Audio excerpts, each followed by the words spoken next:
ปลามีแต่ตัวใหญ่ๆวันนี้มีแต่ปลาตัวใหญ่พี่น้องเอ้ยโอ้ตัวนี้ปลาเอิญครับโอ้ปลาคบก็มีทั้งนี้ปลาเอิญทั้งนี้ปลาอีตูใหญ่คั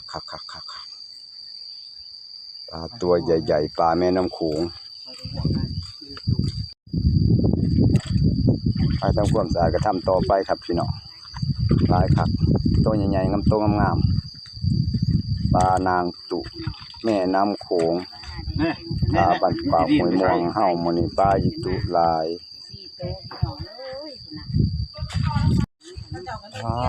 ปลาอีตุใหญ่ปลาโจกปลาเอิญครับ1 2 3 4 5 6ปลาสงุครับกบหน้าค่ะกบบ่ได้ฮักขาตัวใหญ่ๆพี่น้องมีแต่ตัวงามๆครับปลาแม่น้ำโขงมื้อนี้พี่น้องเฮาได้เบิ่งได้ชมเบิ่งแล้วครับสิบ่มีภาพปลาตัวใหญ่ๆแนวนี้ให้พี่น้องได้เบิ่งกันเนาะครับเนาะอีหลีคักอีหลีครับปลาโจกปลาเอิญปลาโจกปลาเอิญปลาคบครับ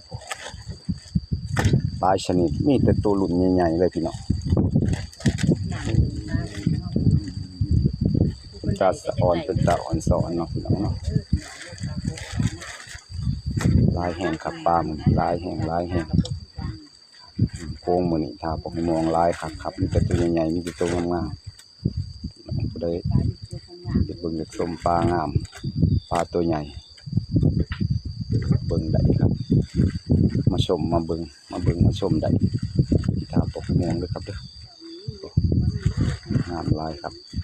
มีแต่ตัวงามๆมีแต่ตัวคักๆพี่น้องมีแต่ตัวสดเขาเอาไอ้คนที่ผู้หลานกันรอกับว่านั่นไหม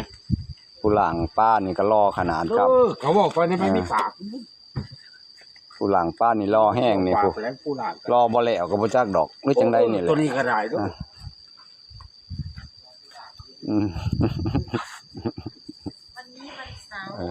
คักหลายจะเป็นงามหลายปลามันครับโดนๆก็สิมีหลายเทื่อนึงได้ครับนี่พี่น้องปลาใหญ่ๆมันจังซี่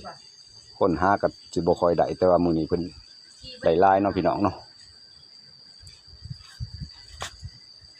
ลายงามแห้งครับน้องเฮาเบิ่งเพิ่นก็บ่เห็นเทื่อนึงผมก็ได้อยู่น้ำโขงก็ได้แต่ว่ามื้อนี้คนได้หลายครับ